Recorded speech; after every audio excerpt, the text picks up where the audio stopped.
Hi friends, ಎಲ್ಲರಿಗೂ ನಮಸ್ಕಾರ. ಬನ್ನಿ ಫ್ರೆಂಡ್ಸ್, ಶಾರದೆ ಸೀರಿಯಲ್ನ ಇವತ್ತಿನ ಸಂಚಿಕೆಯಲ್ಲಿ ಏನಾಗ್ತಿದೆ ಅಂತ ನೋಡ್ಕೊಬರೋಣ.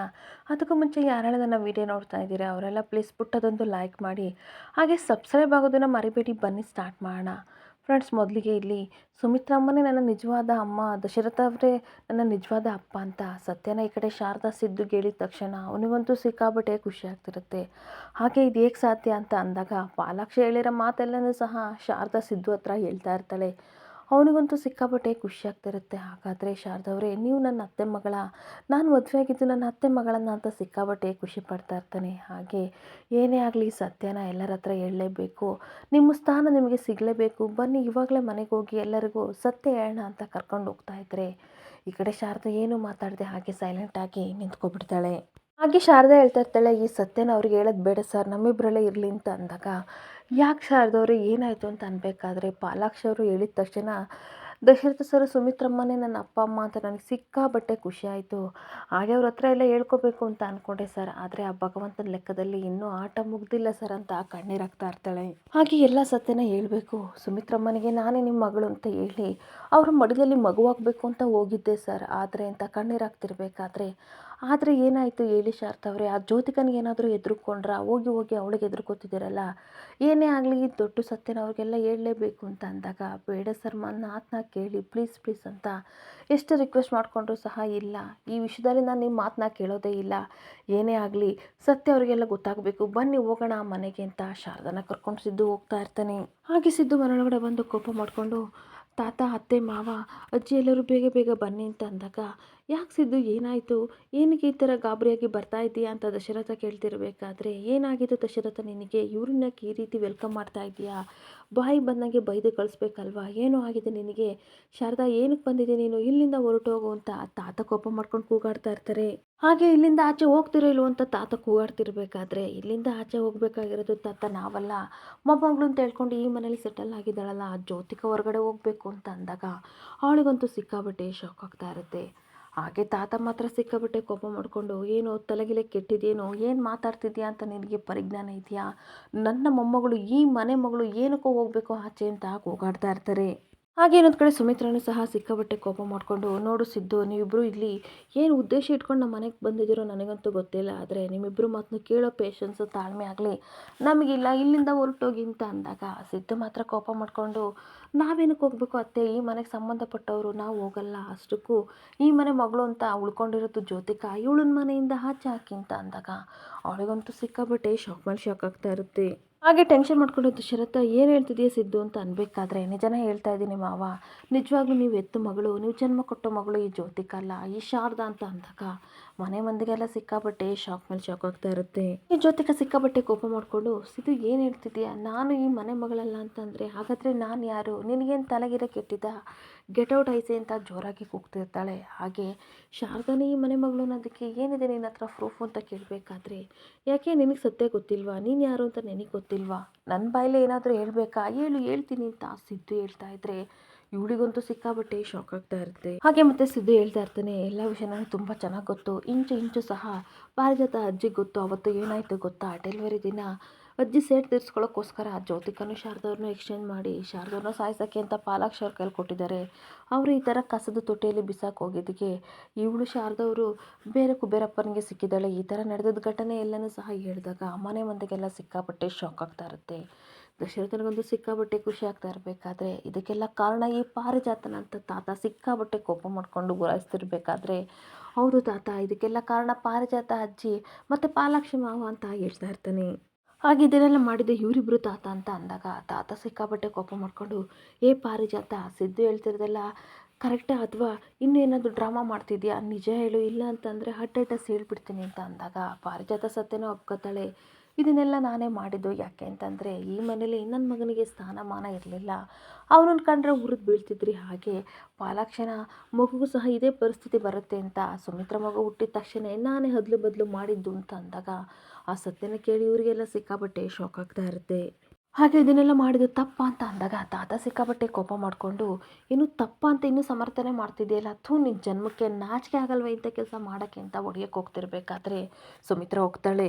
ಯಾಕತ್ತೆ ಇಂಥ ಕೆಲಸ ಮಾಡಿದ್ರಿ, ನಿಮಗೇನಂತ ಅನ್ಯಾಯ ಮಾಡಿದೆ, ನನ್ನ ಹೆತ್ತ ಮಗಳನ್ನ ನನ್ನಿಂದ ಏನಕ್ಕೆ ದೂರ ಮಾಡಿದ್ರಿ ಅಂತ ಅಂದಾಗ ಪಾರಿಜಾತ ಏನು ಮಾತಾಡದೆ ಕೋಪ ಮಾಡ್ಕೊಂಡು ನಿಂತಿರ್ಬೇಕಾದ್ರೆ ಸುಮಿತ್ರಾ ಸಿಕ್ಕಾಪಟ್ಟೆ ಕಣ್ಣೀರು ಹಾಕ್ಕೊಂಡು ಶಾರದಾ ಹತ್ರ ಹೋಗ್ತಾಳೆ. ಶಾರದಾನು ಸಿಕ್ಕಾಪಟ್ಟೆ ಕಣ್ಣೀರು ಹಾಕ್ತಿರ್ಬೇಕಾದ್ರೆ ಹಗ್ ಮಾಡಿಕೊಂಡು ಸಿಕ್ಕಾಪಟ್ಟೆ ಖುಷಿಯಿಂದ ಮಗಳೇ ಮಗಳೇ ಅಂತ ಕರಿತಾ ಇರ್ತಾಳೆ. ಸಾರಿ ಮಗಳೇ, ದಯವಿಟ್ಟು ನನ್ನ ಕ್ಷಮಿಸು. ನಿನ್ನ ಹತ್ರ ಬಂದಾಗೆಲ್ಲ ನನ್ನ ಮನಸ್ಸು ಯಾಕೆ ಇಷ್ಟು ಚಡಪಡಿಸ್ತಿತ್ತು ಅಂತ ಅವತ್ತು ಅರ್ಥ ಆಗಲಿಲ್ಲ, ಆದರೆ ಇವತ್ತು ನನಗೆ ಅರ್ಥ ಆಗ್ತಿದೆ. ನೀನೇ ನನ್ನ ಹೆತ್ತು ಮಗಳು ಅಂತ ಹಗ್ ಮಾಡಿಕೊಂಡು ಮುದ್ದು ಮಾಡ್ತಿರ್ಬೇಕಾದ್ರೆ ದಶರಥ, ನಾನು ನೋಡ್ರಿ ನಮ್ಮ ಹೆತ್ತು ಮಗಳು ಅಂತ ಹೇಳ್ತಾ ಇರ್ತಾಳೆ.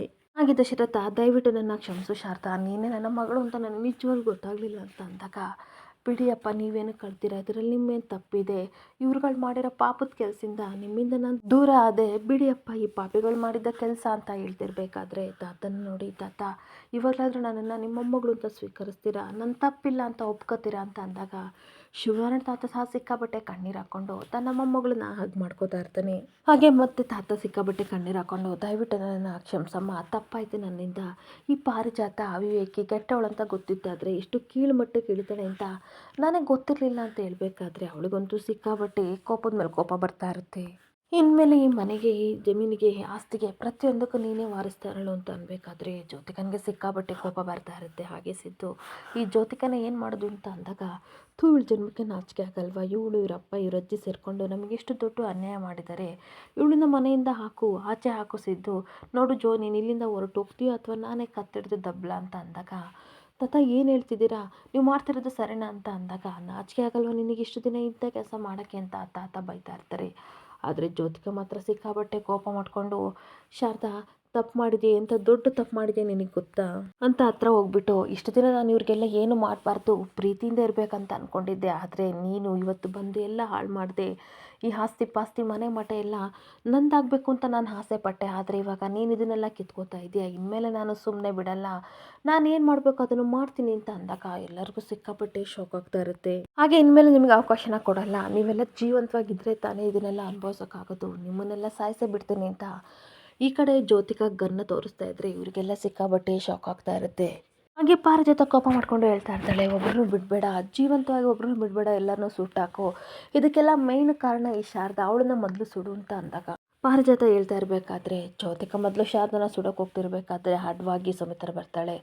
ಅವಳನ್ನು ಬುಲೆಟಿಂದ ಹಾರಿಸಿದಾಗ ಅಮ್ಮ ಅಂತ ಜೋರಾಗಿ ಕಿರ್ತಿರ್ಬೇಕಾದ್ರೆ ಏನಾಗಿದೆ ನಿನಗೆ ಅಂತ ದಶರಥ ಹೋಗ್ತಾ ಇರ್ತಾನೆ. ದಶರಥನೂ ಶೂಟ್ ಮಾಡ್ತಾಳೆ, ಜೊತೆಗೆ ಶಾರದನೂ ಶೂಟ್ ಮಾಡ್ತಾಳೆ, ತಾತನೂ ಶೂಟ್ ಮಾಡ್ತಾಳೆ, ಹಾಗೆ ಸಿದ್ದು ಪ್ರತಿಯೊಬ್ಬರನ್ನು ಸಹ ಶೂಟ್ ಮಾಡಿದ ತಕ್ಷಣ ಜ್ಯೋತಿಕನಿಗಂತೂ ಸಿಕ್ಕಾಬಟ್ಟೆ ಖುಷಿ ಆಗ್ತಾ ಇರುತ್ತೆ.